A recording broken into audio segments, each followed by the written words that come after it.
പുതിയൊരു വീഡിയോയിലേക്ക് എല്ലാവർക്കും സ്വാഗതം. നല്ല ടേസ്റ്റിയായ നല്ലൊരു കറിയാണ് ഇന്ന് നമ്മൾ തയ്യാറാക്കാനായിട്ട് പോകുന്നത്. ഇത് സബോള അരിഞ്ഞെടുത്തത്, ചക്കക്കുരു, ഉണക്ക നത്തോലി ക്ലീൻ ചെയ്തെടുത്തത്. ഒരു ചട്ടിയിൽ ഒരല്പം വെള്ളം എടുത്തതിന് ശേഷം ക്ലീൻ ചെയ്ത് വെച്ചിരിക്കുന്ന നത്തോലി ഇട്ട് കൊടുക്കുക. ഇതൊരല്പം നേരം വെള്ളത്തിലിട്ട് വെക്കാം. ചക്കക്കുരു അരിഞ്ഞ് ക്ലീൻ ചെയ്തെടുത്തത്, തേങ്ങ തിരുമിയത്, ഉണക്ക നത്തോലി മീൻ തലയും വാലും കട്ട് ചെയ്തതിന് ശേഷം ഒരമണിക്കൂർ വെള്ളത്തിലിട്ട് വെച്ച് നന്നായി ഒന്ന് കഴുകിയെടുത്തത്. ഇനി ഇത് തയ്യാറാക്കുവാനായിട്ട് കുക്കറിലേക്ക് ഒരല്പം വെള്ളം ഒഴിച്ചു കൊടുക്കാം.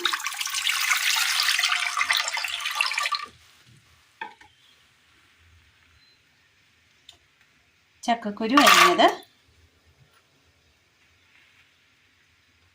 സബോള, മഞ്ഞൾപ്പൊടി,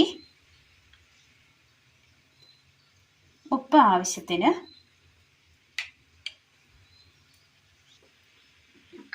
ഇനി ഇത് മൂടി വെച്ച് കൊടുക്കാം.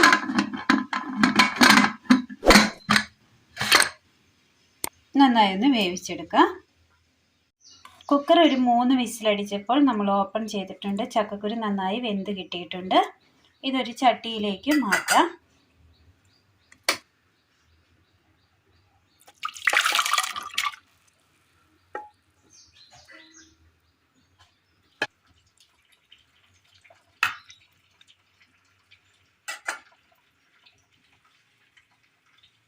ഇനി ഇതിലേക്ക് നമ്മൾ കഴുകി മാറ്റി വെച്ചിരിക്കുന്ന മീൻ കൂടി ഇട്ട് കൊടുക്കാം. ഇനി ഇത് നന്നായി ഒന്ന് തിളപ്പിച്ചെടുക്കാം.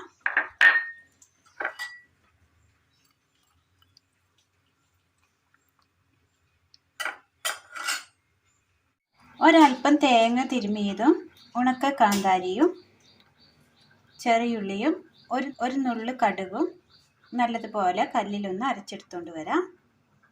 അതിന് ശേഷം നന്നായി ഒന്ന് തിളച്ച് കിട്ടിയിട്ടുണ്ട്. ഈ സമയം ഇതിലേക്ക് 2 കുടംപുളി കൂടി ഇട്ട് കൊടുക്കാം.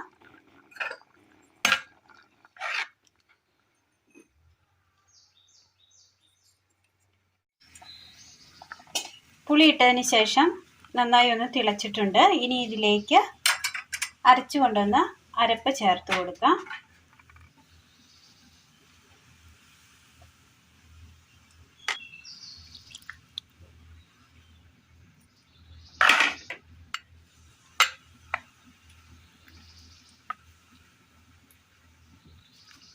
നന്നായി ഒന്ന് ഇളക്കിയതിന് ശേഷം അരപ്പൊന്ന് വേകുവാനായിട്ട് വെച്ച് കൊടുക്കാം. അരപ്പിട്ടതിന് ശേഷം നന്നായി ഒന്ന് തിളച്ച് വന്നിട്ടുണ്ട്. ഇത് മാറ്റി വെക്കാം. ഒരു പാത്രത്തിലേക്ക് എണ്ണ ഒഴിച്ചു കൊടുക്കാം.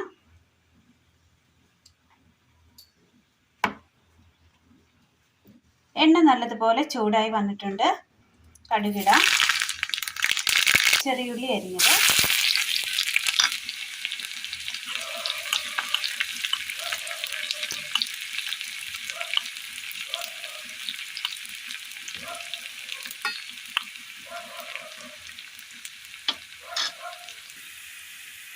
ചെറിയുള്ളി ഒന്ന് കളർ മാറി വരുന്ന സമയം ഇതിലേക്ക് വറ്റൽമുളക്,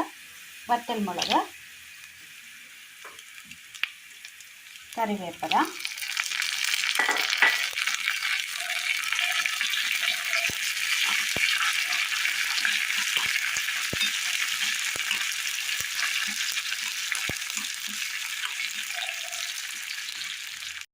നല്ല ടേസ്റ്റിൽ തയ്യാറാക്കിയെടുക്കാൻ പറ്റിയ നല്ലൊരു നാടൻ കറിയാണിത്.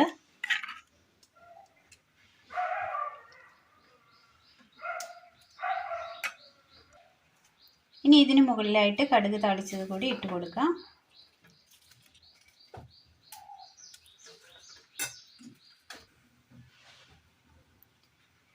ചക്കക്കുരു നത്തോലി കോമ്പിനേഷൻ ഒരു അപാര ടേസ്റ്റാണ്. എല്ലാവരും ഒന്ന് ചെയ്ത് നോക്കണം. ചോറിന് ഒഴിച്ചു കൂട്ടാൻ നല്ല ടേസ്റ്റിയായ നല്ലൊരു കറിയാണ്. അഭിപ്രായങ്ങൾ കമൻറ്റ് ബോക്സിൽ അറിയിക്കുവാൻ മറക്കരുത്. അപ്പോൾ ഇന്നത്തെ വീഡിയോ എല്ലാവർക്കും ഇഷ്ടമായി എന്ന് വിചാരിക്കുന്നു. ഇഷ്ടമായാൽ ലൈക്ക് ചെയ്യാനും ഷെയർ ചെയ്യാനും സബ്സ്ക്രൈബ് ചെയ്യാനും മറക്കരുത്. കൂടാതെ ഒന്ന് ഹൈപ്പ് ചെയ്യുകയും വേണേ. Thank you.